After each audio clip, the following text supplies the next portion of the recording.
Yesterday, Tesla released its second quarter earnings for 2019, and in what has now become something of a tradition, we've spent a few hours sifting through the information presented by the automaker in order to bring you the CliffsNote version. So without much further ado, let's get on with it. The biggest headline, as usual with any Tesla quarterly earnings call, is the amount of money it did or didn't make during the quarter. And while Tesla did break its own delivery and sales records, more on that in a second, the company made a larger than expected loss in the quarter, causing shares to fall sharply at the start of trading today.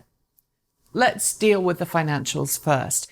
With $6.35 billion in revenue for the quarter, a little smaller than what Wall Street was expecting, Tesla's total unadjusted loss totaled $408 million, or $2.31 per share. Factor in all of the applicable adjustments, and Tesla's adjusted loss sat at $198 million, or $1.12 per share.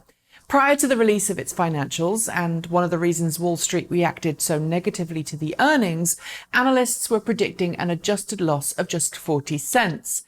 Often, Tesla manages to beat Wall Street's expectations on earnings or on revenue. This time, it failed to do that, and on top of this, Tesla's automotive gross margin, essentially the difference between how much it costs to make and sell a vehicle, taken away from the amount of money the thing was sold for, fell. This means that while Tesla made and sold more cars than ever before, the average profit it received from the sale of each vehicle fell when compared to previous quarters.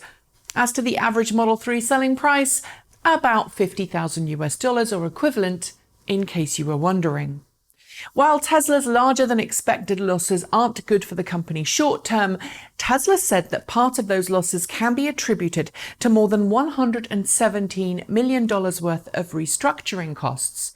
It also finished the second quarter with more than $5 billion in cash on hand, which is one of its largest cash on hand positions ever.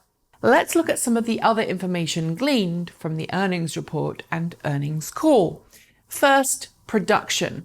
During the quarter, Tesla produced just over 87,000 cars, which was a new record for the company, and managed to deliver an also record-breaking 95,200 vehicles. The disparity between those two figures, of course, is explained by all of the vehicles that were in transit at the end of the first quarter, which hadn't yet reached customers. Of course, those vehicles now delivered, just over 76,600 of them were Model 3s. With deliveries in multiple continents now, Model 3 is by far Tesla's best-selling model.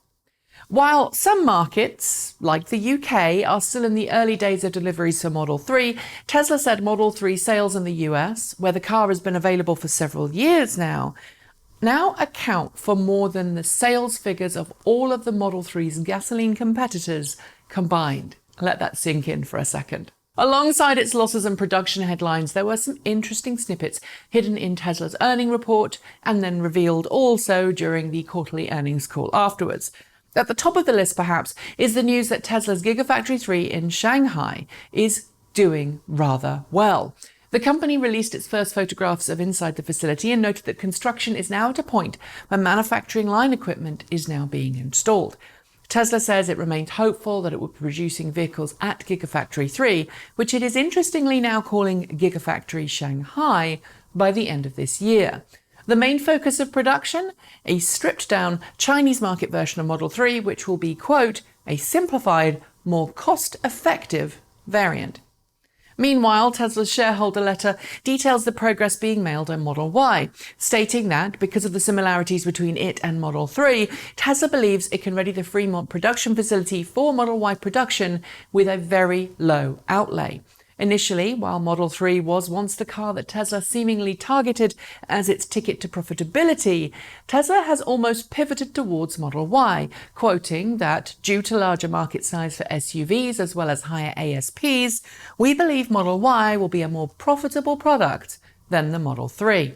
During the earnings call, Musk stated that he believed Tesla was, quote, now at the point of self-funding, which means that despite the drop in gross automotive margins, Musk believes Tesla is on an upward trajectory.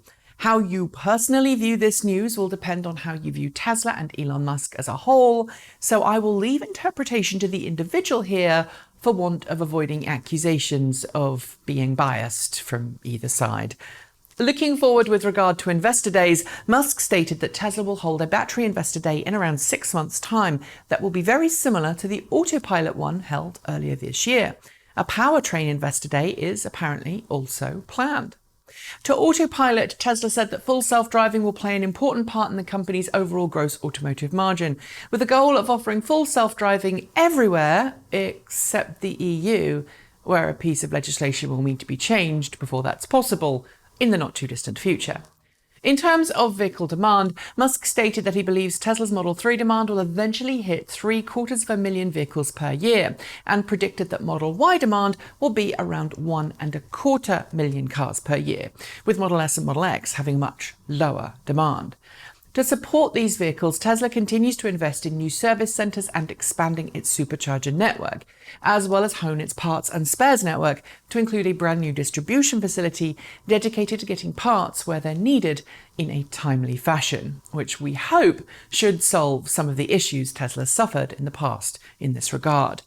But what was missing from the call and the letter was mention of the Tesla Semi and the Tesla Roadster. While both have been mentioned in previous quarterly updates and calls, they were both unusually absent from Tesla's most recent one. This could just mean Tesla has no updates to give, but it could also mean that Tesla has decided to focus elsewhere for now. And if I had my druthers, I think the Model Y seems the most likely candidate. As is usual for Tesla's quarterly earnings reports and calls, how you view all of this data will depend on your personal views of the company and of its products. I will note here that both those against Tesla and those who are pro-Tesla tend towards extreme interpretations of the facts in these letters, and when the reality is probably somewhere in between these two polar viewpoints. One final thing to note though, the departure of JB Straubel. Straubel joined Tesla back in 2003 and said Musk during the earnings call, quote, "If we hadn't had lunch in 2003, Tesla wouldn't exist, basically." Straubel, one of the few Tesla OG left, will be assuming a role as advisor to the company. Instead, given his pivotal role at the company, it's quite the shock to see him moving on, and he becomes the latest in a line of executives to leave said company. Some would say this is a harbinger of doom, but Straubel was eager to point out that his departure doesn't mean he's lost his love in or faith of Tesla. That's it. Thanks for joining me, and I'll see you next time.